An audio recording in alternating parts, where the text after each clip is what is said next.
Part 3. Question number 3. How many women visited the tomb of Jesus?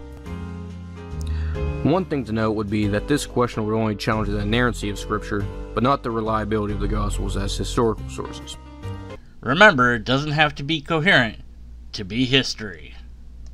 When this question is investigated, it appears to be contradictory, but just turns out to be 4 different eyewitness accounts describing the same event.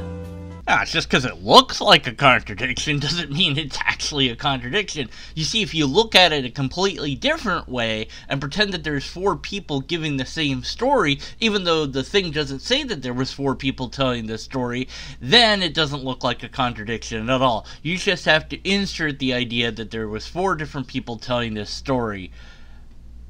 How do you know that? Hello? How do you know that? Hello? How do you know?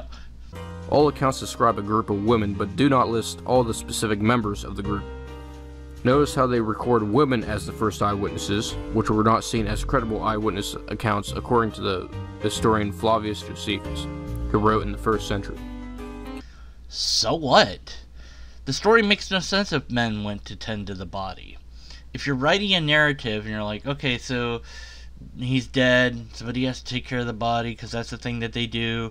I'm going to have the men do it because they're credible witnesses. No, that makes no sense. Men don't do that. And some people are like, nah, that's obviously a fake story. So you know that this is narratively sensical to write in that way. So yes, you have women discover it. And then depending on which version, the women are told not to say anything, which then it's like, well, how does anybody know anything about this story if the women didn't say anything?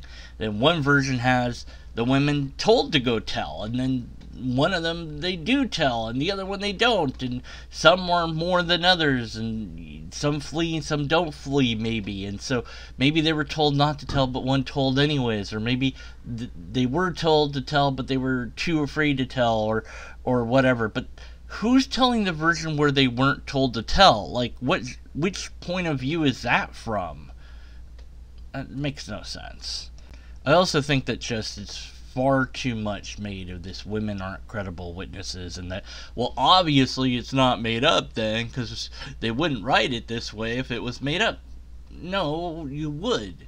Of course you would. Especially, if you're making up a story, women aren't credible witnesses. Hey, wait a minute, if I use women as witnesses, that makes the story seem more credible. It's like the writer of the time wasn't aware of that fact or something. No. So if you want to say that this is a made-up story, yeah, you can still say it was a made-up story. But none of that really matters. I just want to know what the number is. How many were there? If you were going to make up an eyewitness account during this time, then you would not use women as your eyewitnesses, since Josephus writes about their incredibility in the 1st century of Israel. All the Gospels record that a group of women went to visit the tomb, but do not make specific claims about all the members of the group. However, each do mention specific members of the group for specific reasons.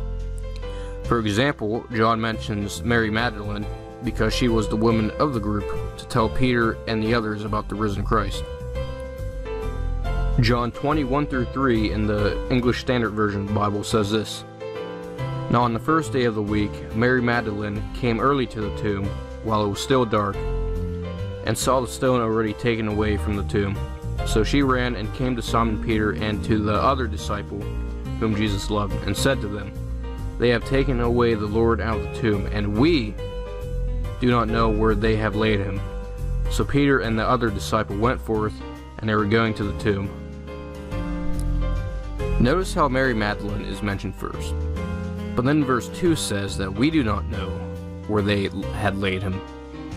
This is part of the report which shows that we is the group of women that went with Mary Magdalene to the tomb. John focused more on the men's accounts of the risen Christ than the women's.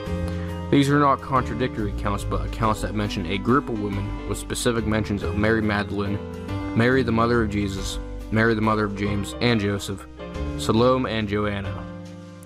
These accounts are not contradictory, but rather each one is more specific of certain members of the group of women. So, is the answer 4? Is it 4? It's more than 2? What's the answer?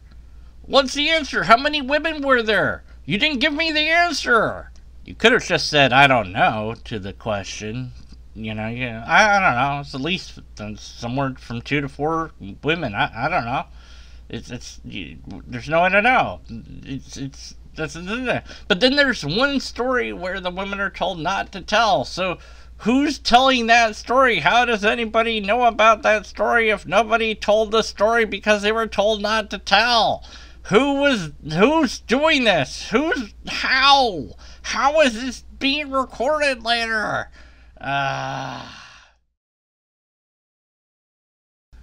So far, God is made of nothing, God was doing nothing, and the number of women, nothing was given. So the fourth question is how to identify miracles. So if the trend continues, then there will be no way to identify miracles, so nothing will be given as a way to do so, because there's nothing that can possibly do that. So look forward to more non-nothing as we continue in this playlist series, because that's what I'm doing. That's what you're watching, and you're watching it. I don't know why you're watching. It's just a thing to watch at this point. I don't know.